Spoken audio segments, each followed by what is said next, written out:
bonjour à tous et à tous. Je suis en effet triste de ne pas pouvoir être là puisque généralement j'ai participé quasi à toutes les éditions d'un autre regard sur le cancer. Et donc aujourd'hui, je vais vous parler des bilans biologiques et vous voyez en fait que le vrai lion dans l'histoire, c'est pas un lion de la savane, mais c'est votre hôte Jean-Loup qui vraiment est quelqu'un de remarquable, qui a cette énergie du lion, le roi de la prise en charge de cette jungle qui est la médecine allopathique et qui a pu faire vraiment quelque chose de remarquable, c'est-à-dire de pouvoir intégrer toute une série d'approches en comprenant que la prise en charge de cette pathologie, quand même, qui est de plus en plus fréquente, comme je vais vous le rappeler, est quelque chose qui est extrêmement compliqué, qui peut être gagné, ce combat, si on met toutes les forces ensemble, et ensemble, on est toujours plus fort. Donc, pour ceux qui ne connaissent pas et qui n'ont jamais vu ma tronche, je vous rappelle que je suis d'origine sicilienne, comme mon nom l'indique, Vincenzo Castronolo. Au départ, j'étais gynécologue-obstétricien, sénologue et cancérologue. J'ai passé le plus clair de ma vie à traquer le cancer en recherche. J'ai dirigé un laboratoire. J'ai enseigné la biologie aux médecins. Et puis, maintenant, ça va faire presque 30 ans, hein, le temps passe vite. Je me suis passionné, intéressé à l'avant de la maladie, c'est-à-dire la santé et pourquoi cette santé se dégrade. Et je me suis intéressé à un aspect de la santé, c'est-à-dire l'alimentation et en particulier tous ces micronutriments qui contribuent à faire en sorte que notre organisme fonctionne correctement. Et j'ai eu la chance de pouvoir créer en 2017 un diplôme universitaire en France, à Paris, puisque nul n'est prophète en son pays, et qui s'appelle le DUE-MAPS, un diplôme européen, et le MAPS c'est pour micronutrition, alimentation, prévention et santé, où j'ai pu réussir à accueillir non seulement les médecins, mais également les non-médecins, parce que je pense qu'il y a beaucoup de professionnels de la santé qui peuvent contribuer, qui ont le temps, qui ont la passion, qui ont l'enthousiasme de pouvoir s'occuper correctement en sachant, en comprenant ce qu'ils font.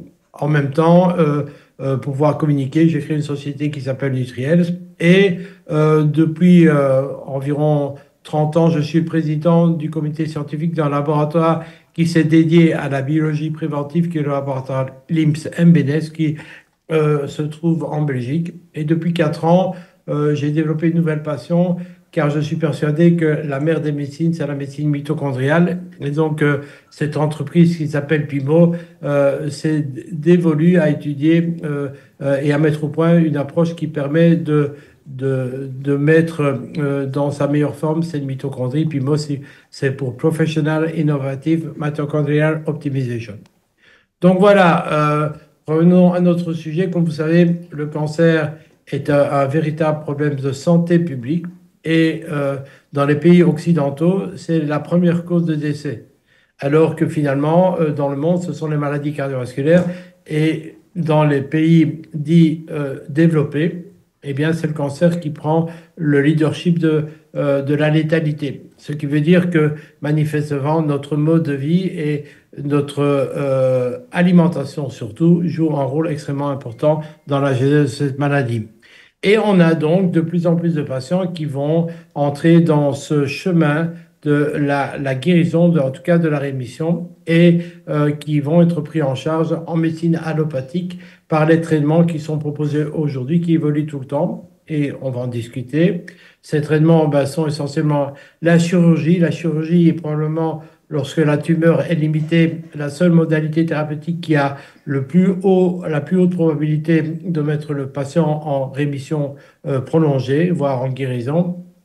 Puis il y a bien sûr la chimiothérapie qui parfois va nécessiter, tellement qu'elle est puissante, de remplacer la moelle hématopoïétique, ce sont donc les greffes de moelle. Il y a également la radiothérapie et des thérapies plus ciblées qu'on appelle traitement intelligent, qui est un peu insultant pour ceux d'avant, mais peut-être juste à dire que les autres n'étaient pas tellement intelligents. Il y a l'hormonothérapie qui vient aussi en adjuvant. Et après plusieurs tentatives, aujourd'hui, il y a quelques approches immunothérapeutiques qui sont intéressantes.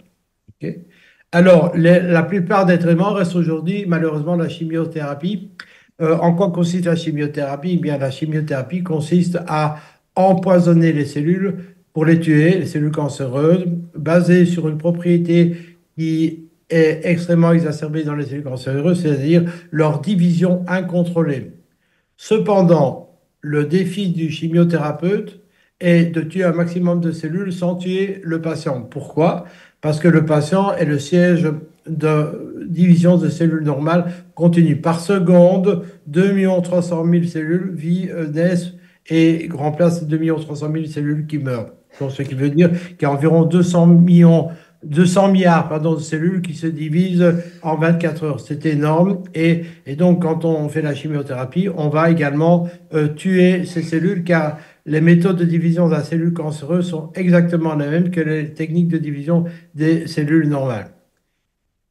La chimiothérapie, elle, a pour mission de tuer les cellules cancéreuses en les grillant par des radiations ionisantes qui vont créer une espèce de feu qu'on appelle le stress oxydant et qui va essayer de concentrer au niveau de l'endroit où se trouve la tumeur les rayons qui sont extrêmement létaux.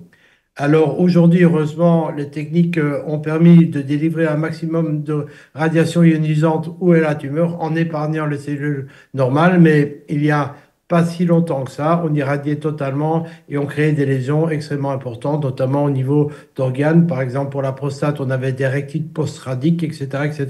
Et même parfois, j'ai déjà eu l'histoire d'un patient qui avait été irradié pour un lymphome de Hodgkin et qui plus tard développait un cancer du poumon. Donc c'est un dommage collatéral de ces traitements. Alors, l'immunothérapie est intéressante parce qu'elle permet de contrecarrer une technique qu'a la cellule cancéreuse, d'empêcher les cellules immunitaires qui viennent pour les tuer de ne pas les tuer. Vous voyez ici cette protéine PDL1 qui va en fait bloquer la capacité qu'avait la cellule cancéreuse de tuer la cellule cancéreuse. Eh bien, aujourd'hui, on a la technique notamment basée sur des anticorps monoclonaux qui reconnaissent cette protéine et qui vont en fait supprimer cette parade qu'ont développé les cellules cancéreuses. Et on va voir que le terrain va jouer un rôle extrêmement important pour l'efficacité de ce traitement. Alors, ces diapositives vous montrent que finalement, la médecine conventionnelle allopathique s'est dotée d'un nombre grandissant, d'un panel de stratégies pour pouvoir lutter contre le cancer. Malheureusement, l'oncologue classique allopathique oublie souvent qu'il faut également aider le patient et il y a très peu de traitements pro-patient. Okay. Et pourtant, quand vous traitez un patient qui a un cancer, vous ne traitez pas le cancer, vous traitez le patient et dans son intégralité. Intégralité, c'est-à-dire qu'on va prendre en charge son histoire, son esprit, ses émotions, son entourage, son environnement. Et ce n'est qu'en intégrant tous ces apports qu'on peut véritablement créer une situation où le patient pourra se débarrasser plus ou moins définitivement de cette maladie. Donc, pour moi, le terrain est quelque chose d'extrêmement important. Et j'ai repris cette image intéressante qui a un peu été mentionnée lors de la pandémie Covid-19, qui restera une cicatrice honteuse dans le paysage de l'histoire de la médecine, évidemment. Vous devez savoir que Beckham, qui est un microbiologiste des origines, avait clamé qu'il était important, quand il y avait une infection, de travailler sur le terrain, alors que Pasteur, probablement plus en lien avec l'industrie pharmacologique, disait laissons le virus là, mais vaccinons, donc faisons un traitement.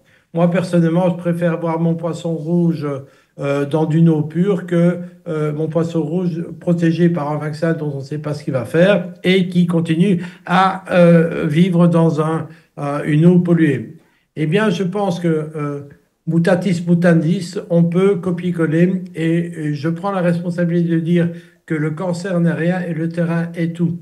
Évidemment, je ne jette pas l'eau du bain avec le bébé dedans, c'est-à-dire que je ne vais pas ne pas donner la place au traitement tueur des cellules cancéreuses, notamment la chimiothérapie et la radiothérapie, qui ont prouvé leur efficacité, mais c'est tellement plus juste de travailler en même temps sur le terrain, on a tellement plus de bons résultats quand on s'occupe de patients dans son intégralité. Et je pense que tout le chemin, toute histoire de Jean-Loup n'est que la démonstration de cela, puisque je vous rappellerai qu'il a intégré toute son expérience dans un remarquable livre qui fera histoire justement dans cette prise en charge intégrative qu'il a appelé Oncologie intégrative, que je vous conseille d'aller vite acheter puisqu'une partie des bénéfices contribueront à alimenter ce petit million qui est nécessaire pour que les banques puissent allonger l'argent suffisant pour finir ce magnifique projet qui n'est venu que parce que ce lion de Jean-Loup, hein, c'est Jean Lion, c'est pas Jean-Loup, hein, a mis en place. Donc l'alimentation, en fait, est un élément qui joue un rôle extrêmement fondamental dans la construction d'un terrain anticancéreux. Et voici par exemple un titre d'une étude qui montre qu'il y a une synergie entre les micronutriments qui sont un outil efficace pour contrôler les métastases et les mécanismes du cancer. Le terrain lié à la nutrition fait intervenir tout un ensemble de paramètres que j'ai essayé de résumer en 7 piliers. Alors, un système qui est fondamental pour notre santé, c'est le tube digestif. Et ce tube digestif, on ne peut pas s'en occuper aujourd'hui en faisant l'économie de ne pas pouponner cet organe extra-humain dont on sait aujourd'hui qu'il est fondamental pour notre santé, qui est le microbiote intestinal. Ce n'est pas moins de 2 kilos de bactéries qui vivent en vous. Donc, je suis désolé pour ceux qui croyaient que vous étiez seul. Vous n'êtes jamais seul. Vous, en fait, vous êtes une communauté d'organismes. Vous avez des bactéries, vous avez des champignons, vous avez des parasites, vous avez des virus qui constituent votre communauté. Okay. Ensuite, en lien avec ce microbiote, nous avons accueilli dans nos cellules, il y a 1,3 milliard d'années, une bactérie remarquable qui a été capable d'extraire un maximum d'énergie pour pouvoir produire la monnaie énergétique universelle à partir des carburants, à savoir la mitochondrie. Cette mitochondrie, elle est fondamentale pour notre santé. Si vous l'arrêtez ne fût-ce que quelques minutes, vous mourrez. La vie est dépendante de l'activité de ces centrales productrices d'énergie et comme toute centrale performante, si elles produisent de l'énergie utile à la vie, elles ont également des déchets qu'on appelle les radicaux libres. Il est fondamental de préserver un parc mitochondrial qui produit beaucoup plus d'énergie que de déchets. Dans les piliers également qui contribuent au terrain, vous avez les acides gras. Ces acides gras sont des molécules multifonctionnelles qui contrôlent énormément de propriétés, notamment l'inflammation dont nous allons parler beaucoup dans la prise en charge d'un patient en traitement oncologique. Le foie, bien sûr, joue un rôle fondamental dans la détoxication, mais également l'inflammation, lorsqu'elle est exagérée, est un facteur qui va favoriser la progression des cancers. Et intimement lié à cette inflammation, l'insuline peut être responsable en excès d'un état inflammatoire. Le 7e pilier qui supporte un terrain anti-cancer va consister en un ensemble de micronutriments, vitamines et oligoéléments qui sont indispensables pour que ces systèmes dont je viens de vous parler fonctionnent correctement. Et ce n'est qu'à ce prix qu'on peut garantir une homéostasie, c'est-à-dire un équilibre des grandes fonctions de la vie et de pouvoir être en vie, en bonne santé le plus longtemps possible. La chimiothérapie va avoir des impacts extrêmement importants sur le niveau de certains nutriments essentiels. Par exemple, ici, vous avez une liste qui est connue depuis un certain temps. Un agent chimiothérapeutique qu'on appelle le cisplatine, par exemple, va réduire le niveau de L-carnitine.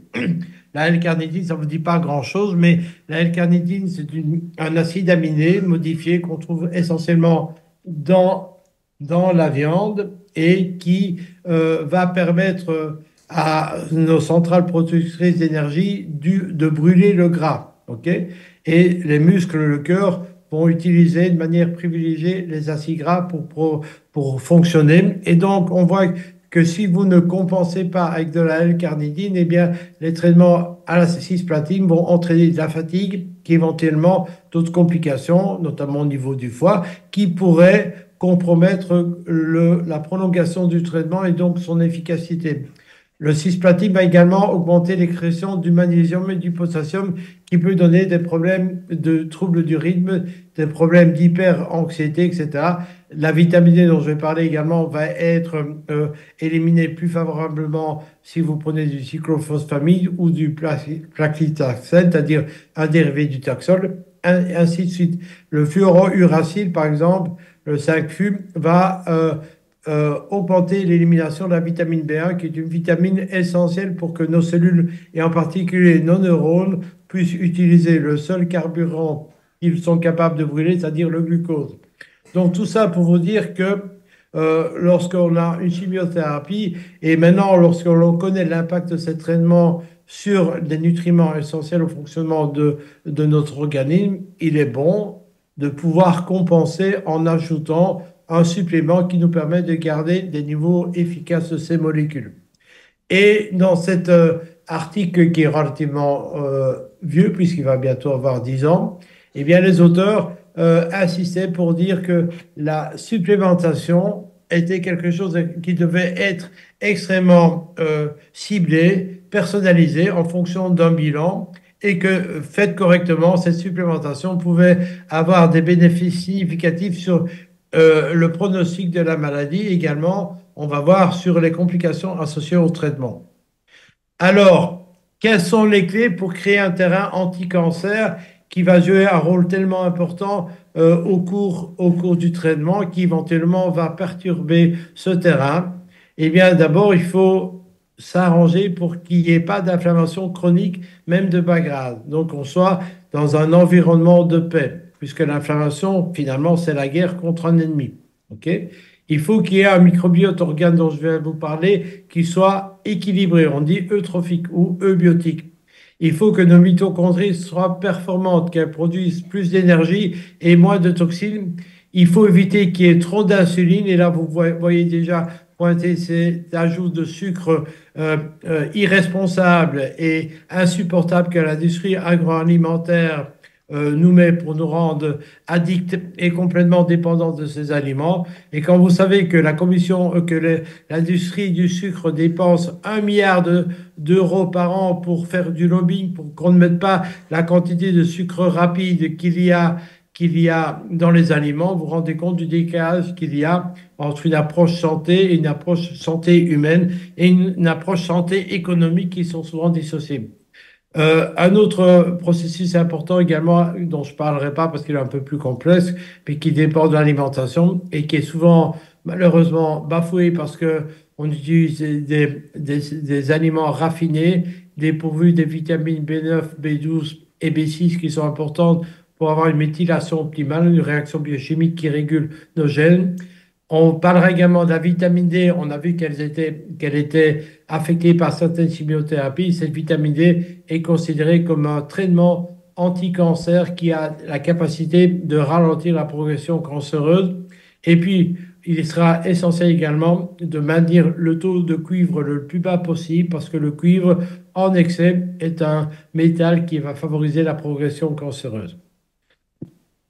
À la lumière de tout cela, et étant le président du comité scientifique de l'IMSS, il y a quelques années, j'ai décidé de créer un bilan d'investigation préventive qu'on a appelé le BIP ATC, qui est le BIP d'accompagnement des traitements en chimiothérapie, où on va analyser d'une part le microbiote, d'autre part la présence d'inflammation, notamment avec la LBP qui témoigne du fait que l'intestin est hyperperméable, la présence d'une inflammation de bas grade par le dosage de la CRP ultrasensible. On va également, en appliquant une formule sur la glycémie et l'insulinémie à jeun, pouvoir déterminer si le patient a un hyperinsulinisme. On va également établir le profil des acides gras les plus impactants, notamment les oméga 3, la présence en quantité suffisante d'antioxydants, et puis le niveau d'un grand nombre de vitamines importantes, certaines parce qu'elles sont antioxydantes, comme la vitamine E, mais d'autres également parce qu'elles sont des cofacteurs pour que la vitamine D puisse travailler, qui est la vitamine A et la vitamine B9 dont je vous parlais. Et puis toute une série de minéraloïdes et de métaux comme le magnésium, le sélénium, le cuivre et le zinc. Et lorsqu'on a la photographie de ce terrain, on va pouvoir corriger les éléments qui sont perturbés et laisser tranquille tout ce qui va bien. Parce que parfois, un excès d'une molécule peut être délétère. Par exemple, trop de zinc va être extrêmement délétère pour l'humidité. Et d'autre part, le fait d'avoir, par exemple, trop de vitamine E peut être pro-oxydant. Alors, lors de la chimiothérapie, nous allons Vincenzo, tu soutenir peux appuyer sur le petit bouton au milieu là. le petit Merci. bouton du... Voilà. Ça va? OK. Parfait. Donc, on va soutenir le tube digestif. Donc, je viens de vous expliquer que la chimiothérapie allait inhiber la division des cellules cancéreuses, mais également normales. Alors, ça, on le sait bien parce que, notamment, on va avoir une perte des cheveux, on va avoir une sidération de la moelle hématopoïétique qui nous produit des globules rouges et des globules blancs. Hein. Vous devez savoir que la demi-vie d'un globule rouge, c'est une semaine, et donc voilà. Et c'est pour ça que le chimiothérapeute, sur la prise de sang, va examiner, voir si vous avez suffisamment de globules rouges ou de globules blancs pour pouvoir supporter la prochaine salve de chimiothérapie. Et par contre, on s'occupe beaucoup moins de l'impact de cette chimiothérapie sur le tube digestif. Or, vous devez savoir que le tube digestif est continuellement renouvelé. Dans 12 heures, vous n'aurez plus aucune cellule de l'estomac qui sera présente. Elles seront toutes mortes et remplacées, j'espère pour vous. Dans 36 heures, vous n'aurez plus aucune cellule de l'intestin qui seront présentes. Elles seront toutes mortes et remplacées. Donc, lors de la chimiothérapie, on va avoir des conséquences assez impactantes sur le tube digestif. On va soutenir, et vous allez voir, c'est fondamental, le microbiote. Okay. On va lutter contre l'inflammation, le stress oxydant, l'hyperocéanisme, l'hypercupriémie, c'est-à-dire l'excès de cuivre. Et on va essayer d'avoir des taux de vitamine D optimaux et lutter contre des taux qui sont trop bas. Et vous allez voir que pour la vitamine D, les taux sont nécessairement plus élevés que ceux nécessaires pour le squelette, parce que la fonction primaire de la vitamine D n'est pas la santé du squelette, contrairement à ce que la plupart croient, mais bien une vitamine qui est fondamentale pour un métabolisme optimal et des défenses immunitaires innées et adaptatives au top. Alors, je viens de vous le dire, une des premières victimes sous-estimées et pas considérées des traitements antimitotiques, c'est le tube digestif qui va altérer la digestion, l'absorption et la perméabilité intestinale, ce qui va avoir comme conséquence, bien sûr, de réduire l'absorption des nutriments. Donc, rien que ça va faire qu'on va devoir compenser les pertes de digestion et d'absorption. Ici, vous avez une image où on montre que la chimiothérapie va altérer les fonctions de barrière intestinale. Vous avez ici, sur cette image, je ne sais pas si vous voyez la flèche, deux cellules intestinales avec le plateau absorbant qui sont unies par des espèces de portails qui les rend relativement imperméables et seuls les nutriments digérés peuvent être absorbés alors que les bactéries et molécules non absorbées ne seront pas absorbées. Et bien la chimiothérapie va à ça comme conséquence. Elle crée ce qu'on appelle un intestin hyperperméable qui laisse passer les bactéries, qui laisse passer des molécules étrangères, des toxines qui vont représenter autant d'agressions qui vont enclencher l'inflammation. Et donc, on va mener un combat qui sera parallèle au combat qu'on doit mener, notamment pour les cellules cancéreuses, et qui va éventuellement épuiser nos systèmes de défense. Alors, tout ça pour vous dire que tout ce que je vous raconte est connu et publié. Vous voyez ici une étude assez ancienne qui montre que la chimiothérapie va altérer la fonction de barrière intestinale. Et ici, dans ce schéma, on voit que et la chimiothérapie et la radiothérapie créent ce leaky gut, c'est-à-dire le syndrome de l'intestin qui fuit, qui va augmenter la perméabilité, qui va activer l'inflammation. Et vous allez voir, le terrain inflammatoire est le terrain de la progression et de la dissémination des cellules cancéreuses. Alors, donc, on va devoir notamment, et je pense que c'est ce que fait Jean-Loup dans son approche intégrative, supporter l'intestin en donnant des nutriments qui vont aider cet intestin à se réparer malgré les agressions chimiothérapeutiques. Pour ça, il faudra de la glutamine, du zinc, un acide gras à courte chaîne qui est le carburant des colonocytes et qui est produit par les bactéries, et le microbiote qui va jouer un rôle fondamental. Ok. Alors, la glutamine, alors vous allez voir, cette glutamine est l'objet de débat. Pourquoi? Parce que les cellules cancéreuses, qui sont des cellules malignes, c'est-à-dire qui sont extrêmement flexibles et qui s'adaptent pour leur profit aux dépens de l'autre, eh bien, si vous prenez des cellules cancéreuses dans une boîte de culture, vous mettez de la glutamine, elle l'utilise comme carburant et se divise. Et donc, beaucoup pensent qu'en donnant de la glutamine à un patient, de manière erronée, vont alimenter le cancer. Or, le cancer, il est capable de s'alimenter de tout ce qui passe, hein. S'il n'y a pas de glucose, il prendra des acides gras. S'il n'y a pas d'acide gras, il prendra de la glutamine. S'il n'y a pas de glutamine, il prendra de l'acide lactique. Donc voilà. Donc, par contre, nos cellules normales, elles, n'ont pas cette flexibilité d'adaptation. Et donc, par exemple, une cellule intestinale qui n'a pas de glutamine, elle n'aura pas de facilité à se reproduire et à réparer les pertes occasionnées par la chimiothérapie. C'est pour ça que dans cet article, on vous montre que la glutamine va améliorer les modifications de la perméabilité occasionnées par la chimiothérapie. OK? Études cliniques randomisées. Donc souvent, les oncologues disent ça n'a pas été montré, il n'y a pas d'études. C'est faux, il y a des études. Et dans cet article, on vous dit même que la glutamine est un nutriment indispensable en oncologie, et ceci peut être dû à partir de données expérimentales et de cliniques, c'est-à-dire testées chez le patient. Et on voit que les patients qui sont sous glutamine vont résister plus, vont pouvoir être traités plus longtemps avec ces traitements toxiques sans souffrir.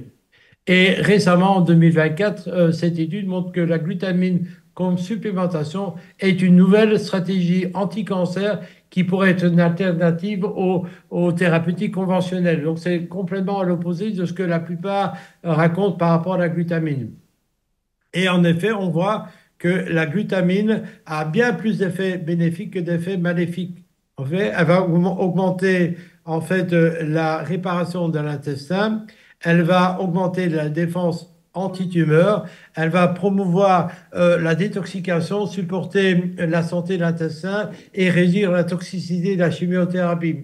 Alors, vous voyez, dans les effets négatifs, on met stimule ici sur votre droite, dans le côté rouge, stimule la division de cellules cancéreuses in vivo, in vitro. In vivo, on ne sait pas. Et l'expérience montre que les patients à qui on supplémente de la vitamine vont beaucoup mieux.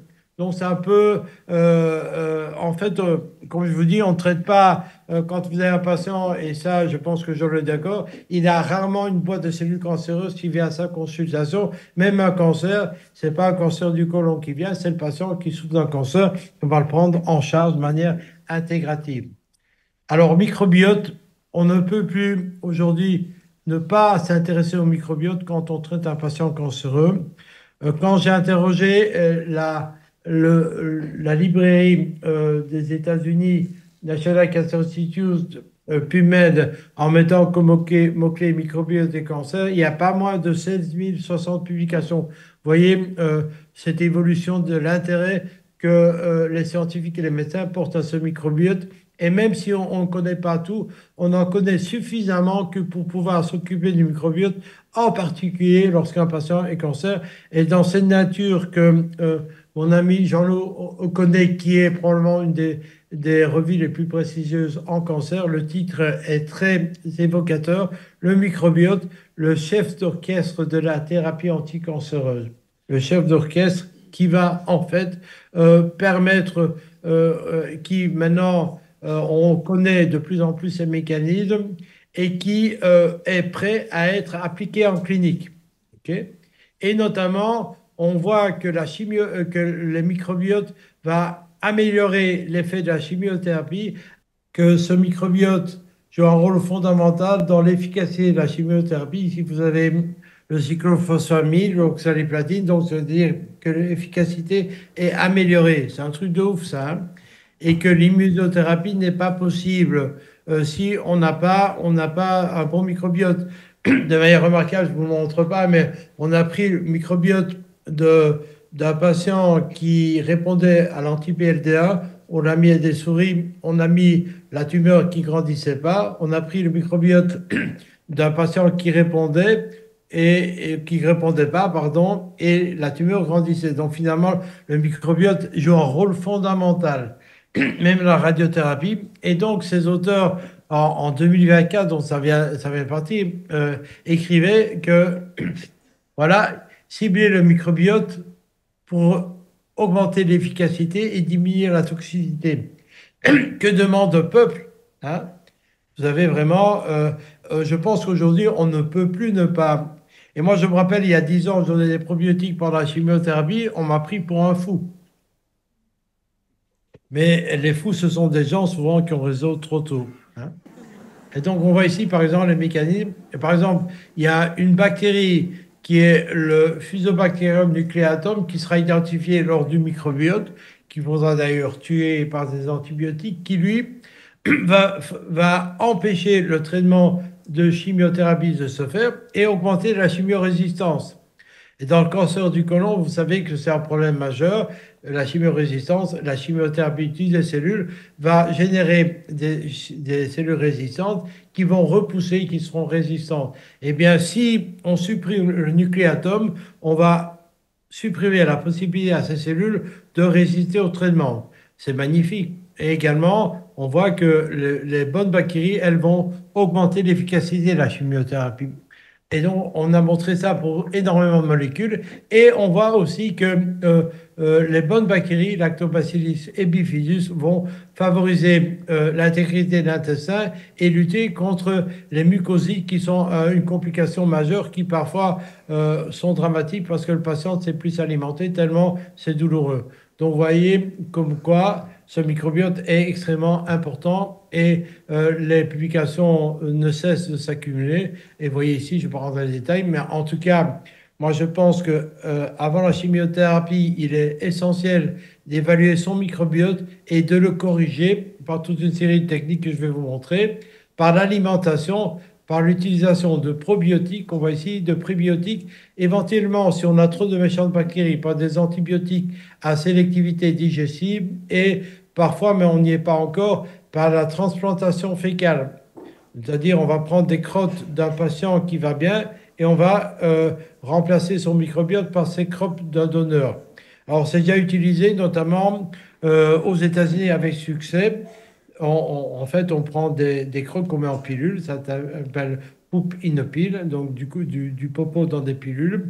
Et ça a permis de sauver des enfants qui avaient une chimiothérapie myéloablative, greffe de moelle, qui avaient développé un Clostridium difficile, une infection mortelle de l'intestin qui ne répondait plus aux antibiotiques. Et grâce à la transplantation fécale, on était capable de sauver plus de 95% des patients. Alors, des techniques du futur, ce sera l'utilisation de phages, c'est-à-dire de virus abactériques qui pourraient aller tuer les méchantes bactéries.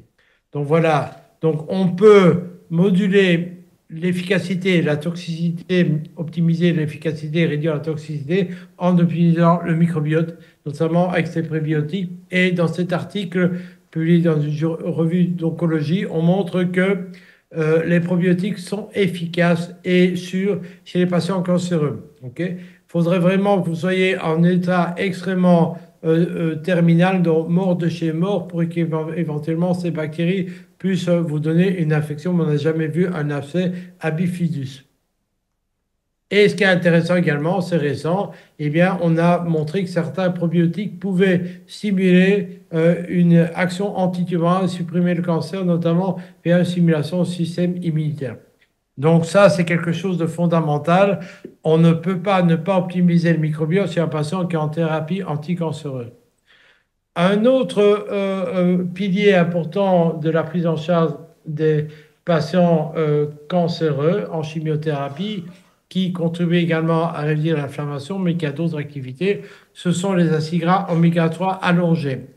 Et on voit en fait que ces acides gras oméga 3 allongés doivent faire partie de la thérapie anticancéreuse parce qu'elles vont avoir des effets intéressants, notamment réduire l'inflammation, réduire l'angiogénèse, augmenter la mort des cellules cancéreuses, etc. Et voici ici une étude chez les patientes qui ont un cancer du sein métastatique à qui on a donné des oméga 3 dans un essai clinique et on voit que celles qui ont des oméga 3 vivent sans maladie, sans progression, beaucoup plus longtemps que celles qui n'en ont pas eu. Donc un effet, à la limite, qui est aussi efficace que la chimiothérapie et qui n'a pas d'effet secondaire, ce qui est intéressant.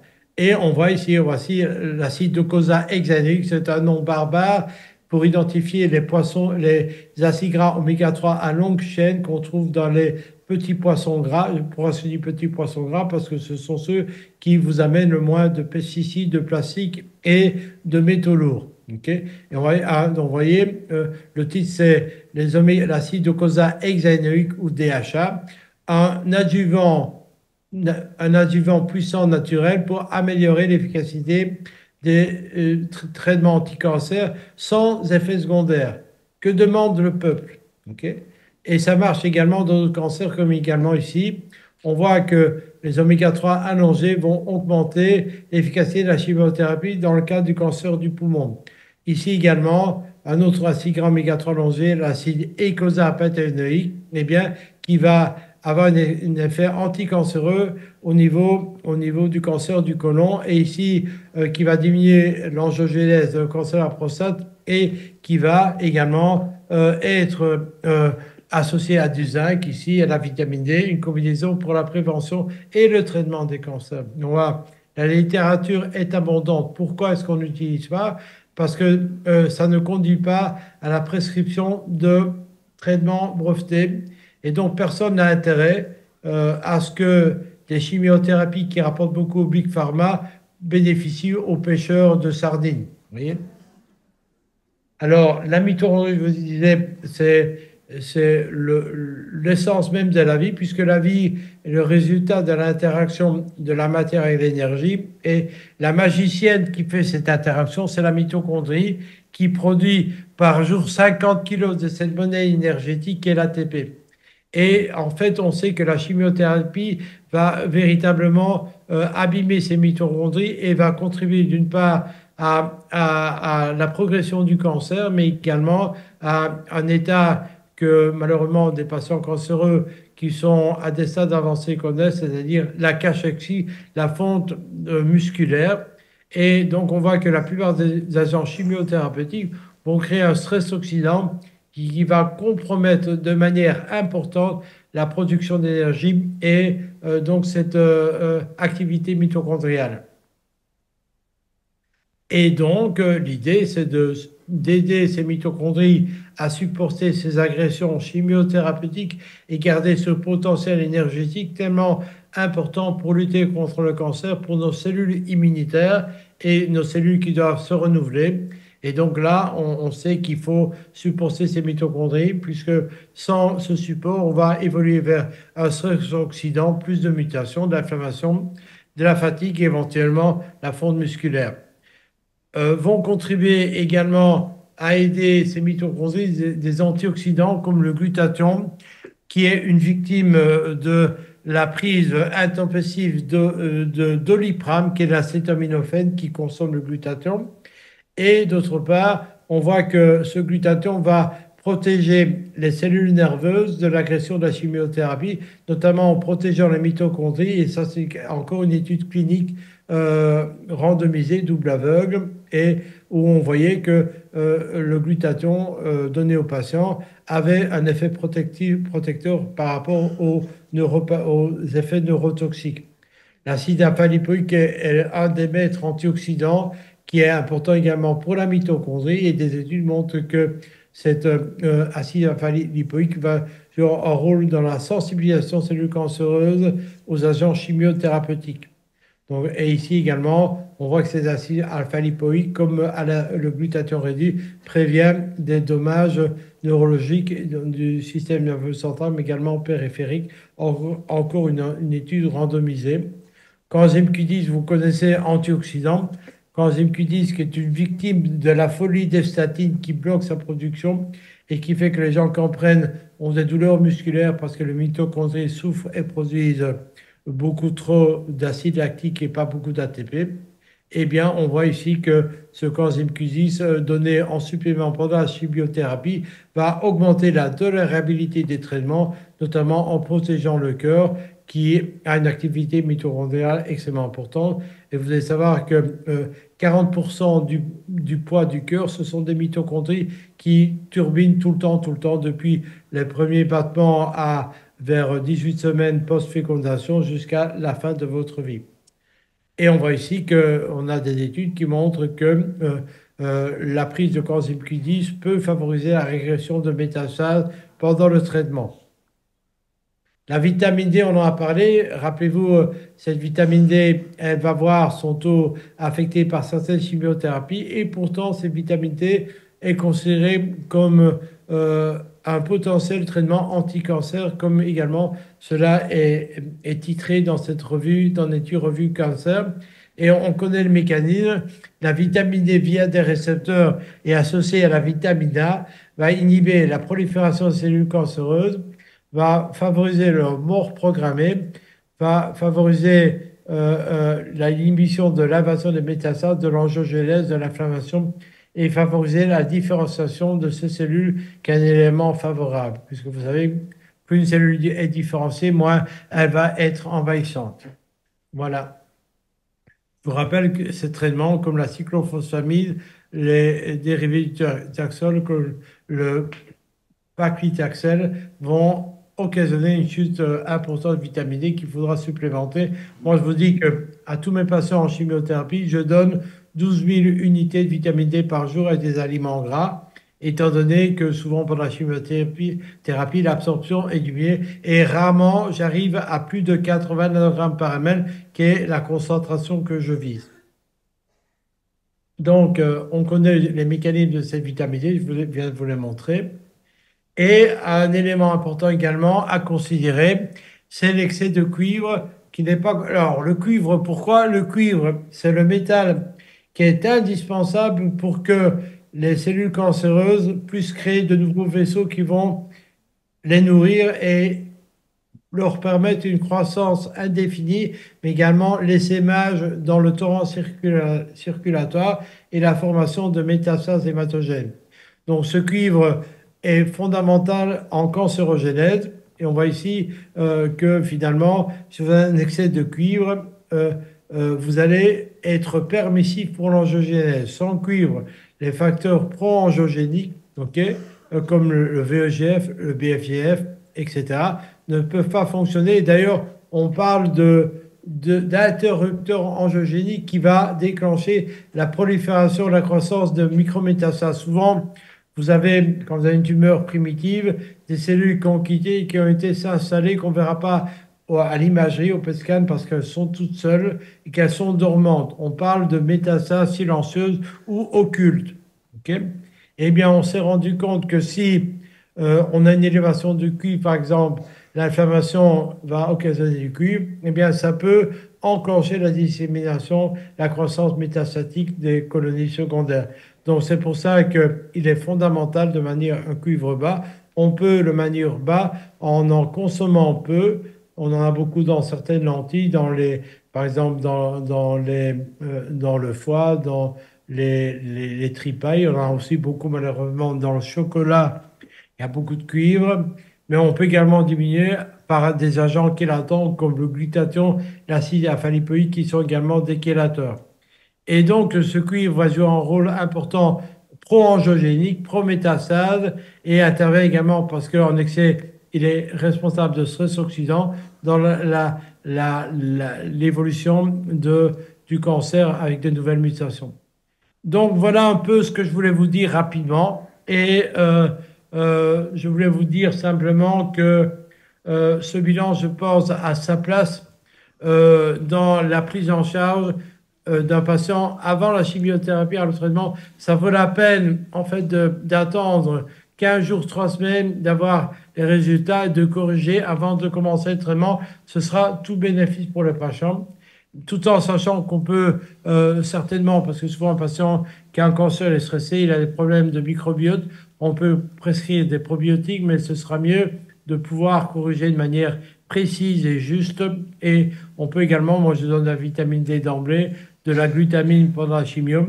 Et si vous voulez être intéressé, eh bien, vous pouvez scanner. On est à la mode des QR codes et vous serez amené directement aussi dans le laboratoire LIMS qui s'est dédié à faire de la biologie préventive dans tous les cas, mais également dans la prise en charge des patients en oncologie. Et donc, ceci termine mon propos, mais je ne voudrais pas terminer sans vous dire que tout ce que je vous ai expliqué très rapidement et complètement est largement repris dans ce magnifique livre qui est programmé par ce magnifique félin qui, j'espère, aura une longue vie, va continuer son règne dans la médecine intégrative pour les patients cancéreux. Et je vous demande de l'applaudir très très fort. Merci Jean-Loup et merci pour votre écoute.